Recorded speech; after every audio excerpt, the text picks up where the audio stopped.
आकाश के समान ऊंचा है और उसकी चोटियां सदैव बर्फ से ढकी रहती हैं।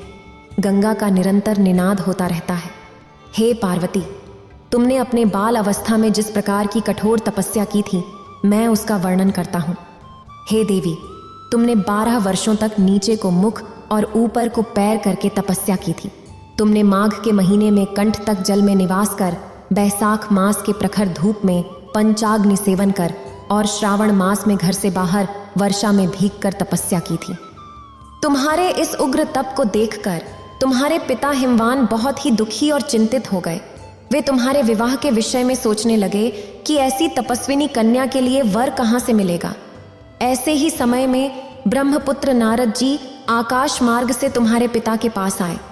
तुम्हारे पिता ने उन मुनिश्रेष्ठ की अर्घपाद आसन आदि देकर पूजा की। हिमवान ने कहा, हे मुनि प्रवर, आप अपने आने का कारण बताइए, क्योंकि परम सौभाग्य से ही आप जैसे महानुभावों का आगमन होता है। उत्तर में नारद मुनि ने कहा, हे पर्वतराज, आप मेरे आने का कारण जानना चाहते हैं तो सुनिए।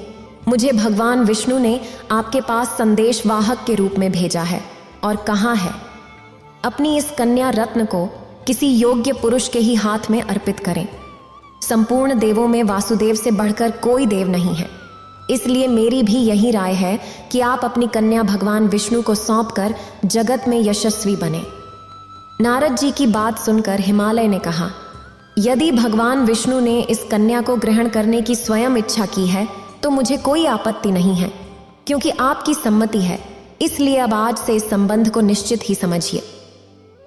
हिमवान द्वारा इस प्रकार का निष्ठात्मक उत्तर पाकर नारद जी उस स्थान से अंतर ध्यान होकर शंख, चक्र, गदा एवं पद्मधारी विष्णु जी के पास उपस्थित हुए।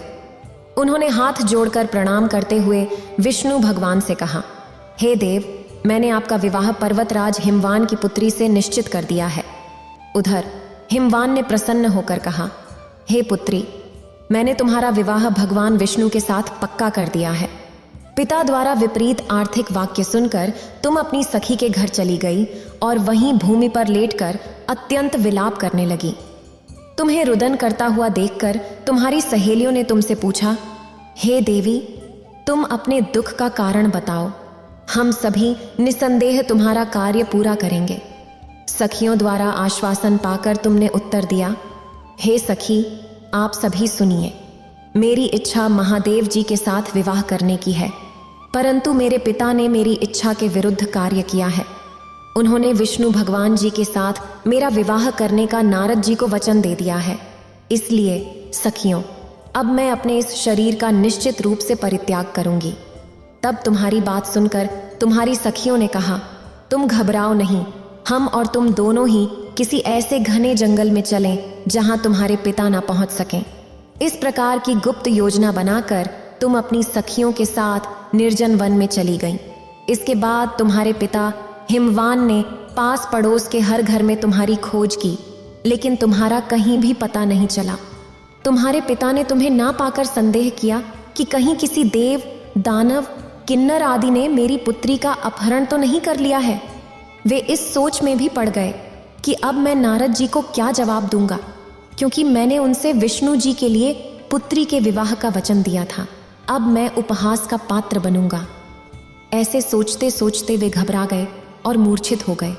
उनके संध्या शून्य होते ही सभी लोग उनके पास एकत्रित हो गए और पूछने लगे, पर्वतराज, आप अपनी मूर्छित अवस्था का कारण बताइए।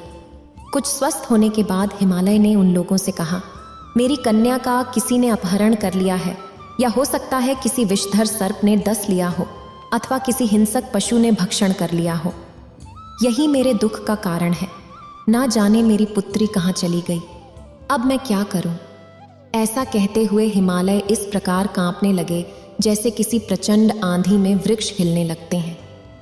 तत्पश्चात तुम्हारे पिता तुम्हारी खोज में भयानक जंगल के भीतर अग्रसर हुए।